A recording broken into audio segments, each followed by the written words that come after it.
All right. Welcome to another episode of As the Dinosaurs Turn. And this time around, we wanted to revisit the subject of burnout, which we've talked about several times in the past. We wanted to talk about it again today. We're coming up on our 1-year anniversary, and that'll be our next episode. But we wanted to talk about burnout again for like the third or fourth time, but it's our why. It's why we're here. So where are you at on your burnout journey? Well, it's not surprising that since we're in the middle of tax season and things are really picking up, that I found myself doing a lot of the same things I was doing in my career, which is I've got a to-do list. I know what needs to be done. I feel like I have to complete that entire list. And if I don't complete that entire list, then something is wrong. And so, I'm going through therapy to help deal with all of this because I was like, why am I doing this to myself? Like, I've created an impossible schedule for myself. There are things that need done, but I can't get them done every day. And I feel like we're doing a pretty darn good job, but I don't know. Like I see myself creating some of those same patterns. So I'm working on that. And that has not been easy, especially when we like to have opposite work schedules. I mean, it's helpful when we want to use the program that we use, but I like to get my stuff done in the morning because then in the afternoon, I've got to go run get kids, or I've got pottery or book club, which just started. And so I think that I'm doing better at that. I'm not working all hours. But yeah, I can see some of those same patterns popping up again. How about you? Yeah, I know that I've reverted to some of the ways that I was in America. And sometimes it's like, we talk about work-life balance, but a lot of times I think people forget about the work part when they talk about work-life balance. So you do have to work unless you're able to be retired and not work. But if you're not in that situation, which we're not, there's things that have to get done. And so you could talk about work-life balance, but you also have to do things to make sure you're making money. But I think that one of the things that I've fallen back on is, well, it's busy right now because not only is it tax season, but I have a couple of other irons in the fire. But we get through May 1st and then it'll all be better. And that's the same thing that I said a lot in America too, is like, we'll get through this date and then it'll be better. We can readjust things and we won't have to work so hard because everything will be better. And then, that never happened because it's just like there's just something else always that has to be done. And, the money is never enough, even if you think it will be. It's not. And so then it's like, oh, well, I guess I got to roll my sleeves up and keep working. Yeah, but I think that we also know that we got ourselves into a situation where we were working ourselves into the ground. And so even if we think it might get better, there are things that we can do daily to make sure that things actually happen. Like, I still take the time to have my morning cup of coffee and play my games and spend some time. I get to take the kids to school. If they forget something or they need something, I take the time and go and drop it off with them, which is something I would have just been like, oh, sucks to suck, but, too bad. But, today I brought Jack a bottle of water because he forgot it and he really wanted some. And I was like, okay, I can do that because he forgot money too. So, yeah. But at the same time, I think that I'm making time for additional things. I don't know about you, but, I've got a book club, which is great. So we're getting that started. We had our first meeting. We got everything set up. We chose our books. So that's going to be a lot of fun. I still adore and love pottery more than anything. And when I've had to miss, it's been really hard. So I'm glad I get to keep doing that and have a space that I can do that. I'm going to buy more clay because I got some projects to make for people who are coming to visit. Make sure they have some fun things to take back.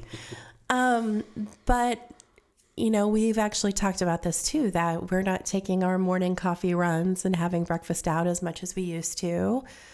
Making sure we take dogs for walks and stuff. So I think that it's taking the time that we never took the time for before, but you're also good about doing your daily routine things. Like, you don't miss a workout. I don't know how you do that, but you never miss a workout. And a lot of the connections that you've been able to make have been positive. And so I think that's a good thing. You're, further out of your comfort zone and working on some other stuff. And so I think that's all good too. But it really did take me a good 6 to 9 months before I could actually pull my head up and be like, oh, the world exists, instead of just like feeling like I was on vacation all the time. And I know tax season is busy, but at the same time, I have to say that, ooh, careful. Stand one's up. It's not so busy that we can't actually do other things. And I think that's important. So we're not working 7 days a week, 24 hours a day. Mm-hmm. We're still, the kids are going on and doing things, like they've been going on field trips and stuff like that. And so we've been packing special lunches, so they've got all the things they really need, and, going out and running errands and saying, oh, bummer, we need more scrub daddies, which means we have to go to this one place in Braga, and it's the only place you can go.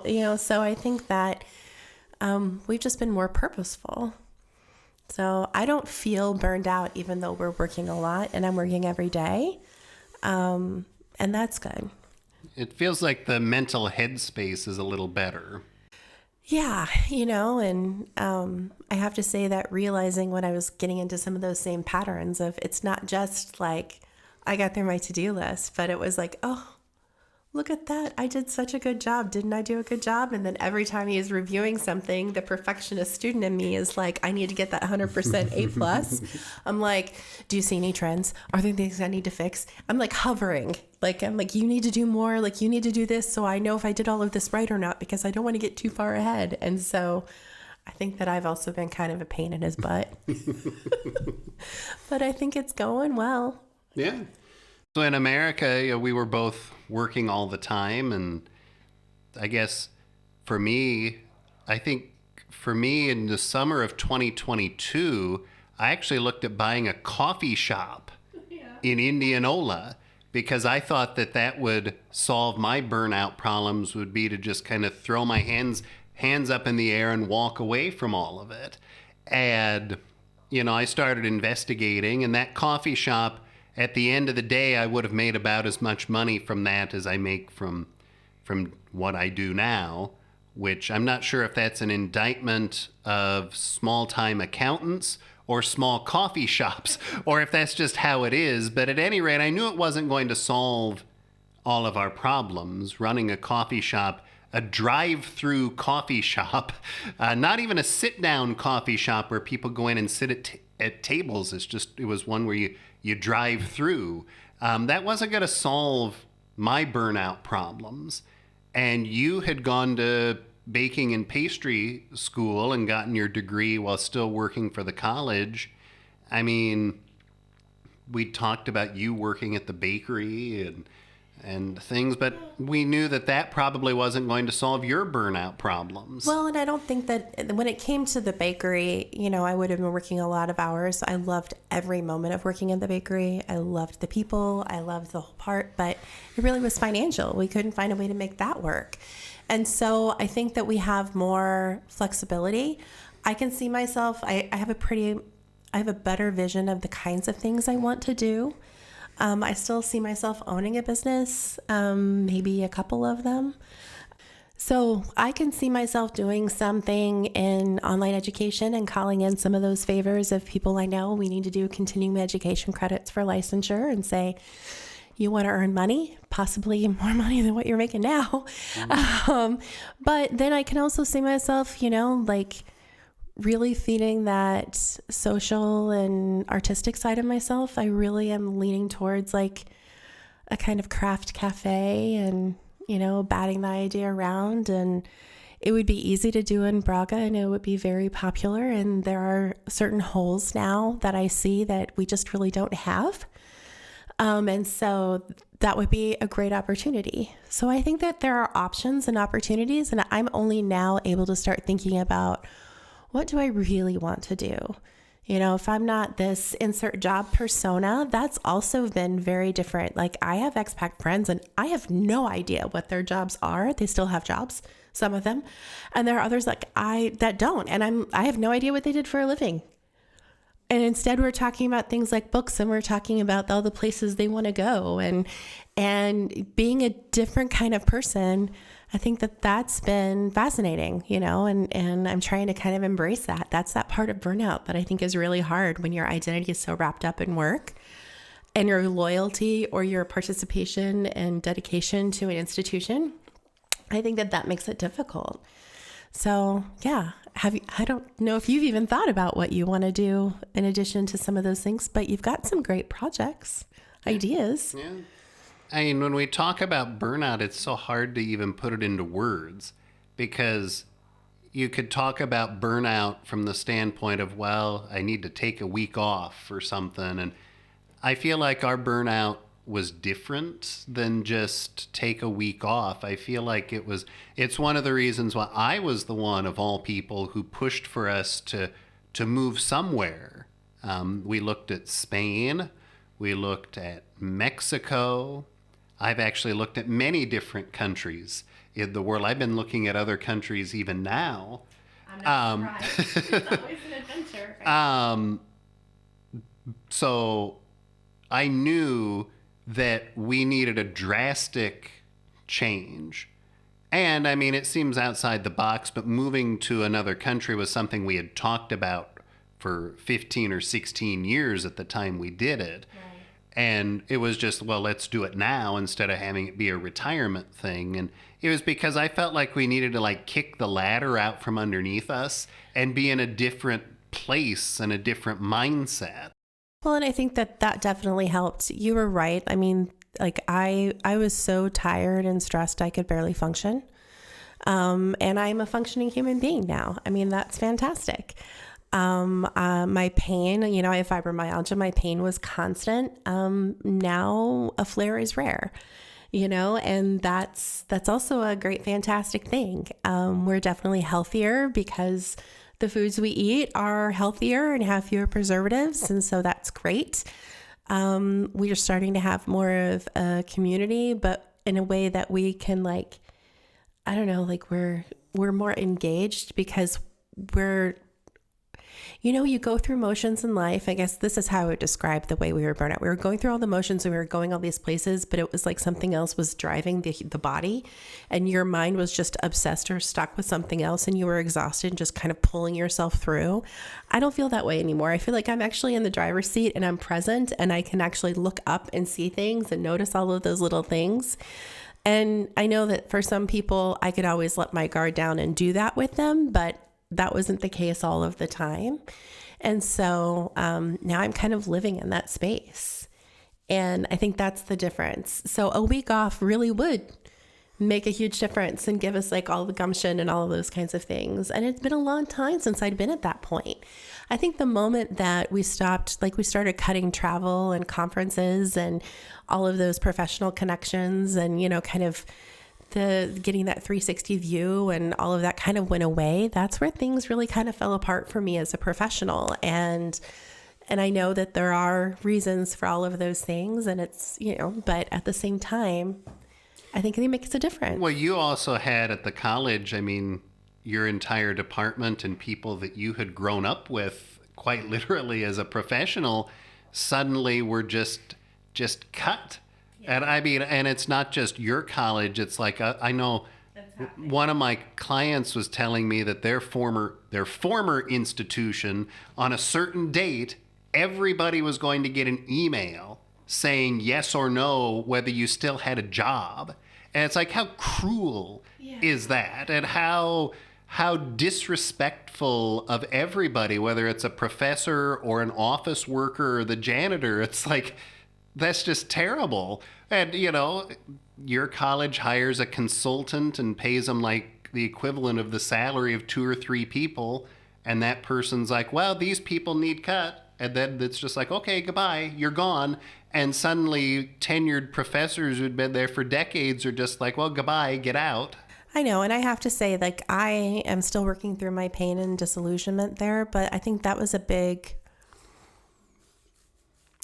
it's a very difficult thing. It's still hard for me to think about and talk about, but I definitely lost trust. I lost faith, rightfully so.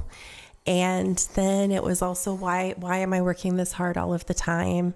Particularly when I'm being told one thing and then the complete opposite or other things happen. And it's just, you can see the lies. And you can see the rationale on both sides.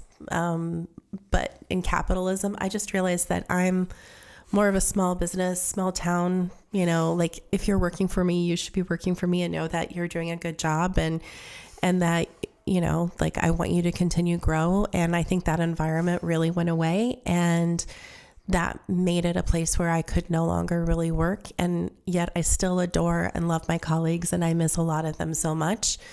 But yeah, I didn't have anything to go back to either.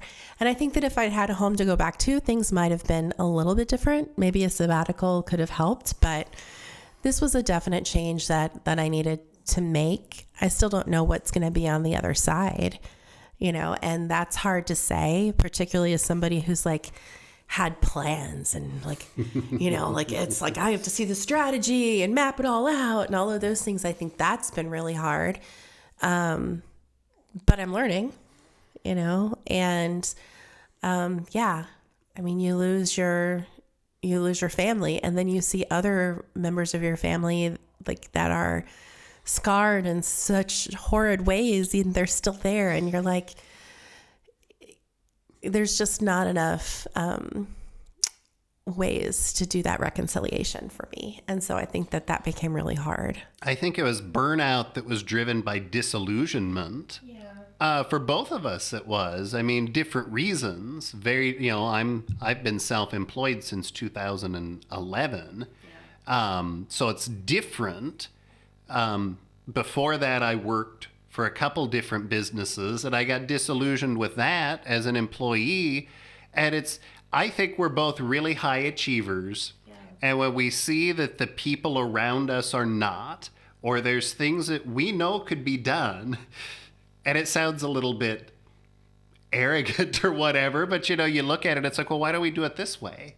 And of course, there are sometimes legitimate reasons why you don't do it that way, but it's like, nobody seems to care. It's like, shrug your shoulders and who cares? And then you get disillusioned. And then I became self-employed, and it was work massive amounts of hours just to try to break even and pay myself a little bit of money and pull out of subsistence farming, essentially. And I guess that also ground my candle all the way down on my side. Well, and I think though, in my situation, I could see ways to do things differently. We all could see ways to do things differently. And I was working with very talented people who were very dedicated to the institution, and yet were not listened to, and the decisions that were made were highly questionable. And so I think that makes it also difficult. And you're right. I mean, you were growing a business and putting your nose down to the grindstone.